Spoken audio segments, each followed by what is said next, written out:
네, 북한 중거리 탄도미사일 발사 문제를 논의하기 위한 유엔 안전보장이사회 회의가 뉴욕 유엔 본부에서 열리고 있습니다. 미국 측의 소집 요구로 회의가 개최되긴 했지만 상임이사국인 중국과 러시아가 북한에 대한 추가 제재에는 부정적이어서 결론을 도출하긴 쉽지 않을 전망입니다.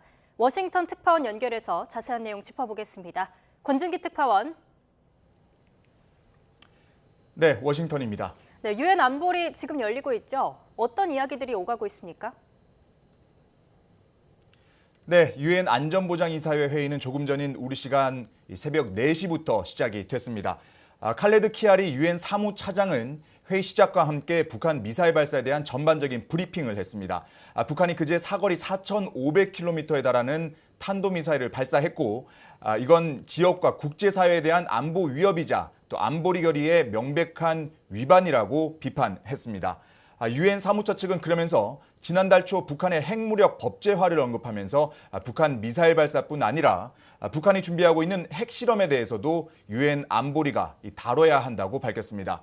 이번 안보리 회의 소집을 가장 먼저 요구한 미국 린다 토머스 그린필드 유엔 대사는 북한이 올해 들어서만 39발의 미사일을 발사했다며 이전 기록이었던 25발을 이미 넘어섰다고 지적했습니다.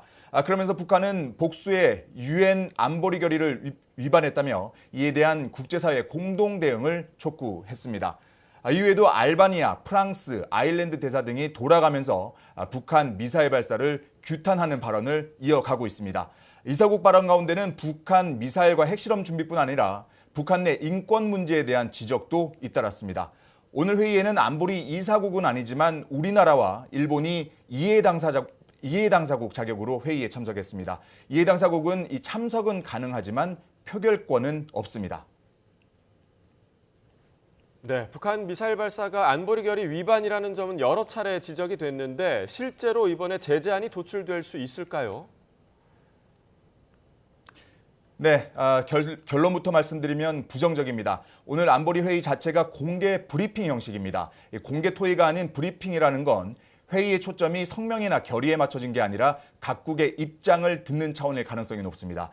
게다가 5개 상임 이사국 가운데 중국과 러시아는 북한에 대한 추가 제재에 부정적인 입장을 취하고 있습니다. 상임 이사국은 비토권을 갖고 있어 결의를 막을 수 있습니다. 중국과 러시아는 애초에 오늘 회의도 비공개로 요청했을 정도로 북한 측 입장을 대변하고 있습니다. 오늘 안보리에서 미국 대사는 북한을 옹호하는 중국과 러시아에 대한 비판 발언을 이어갔습니다.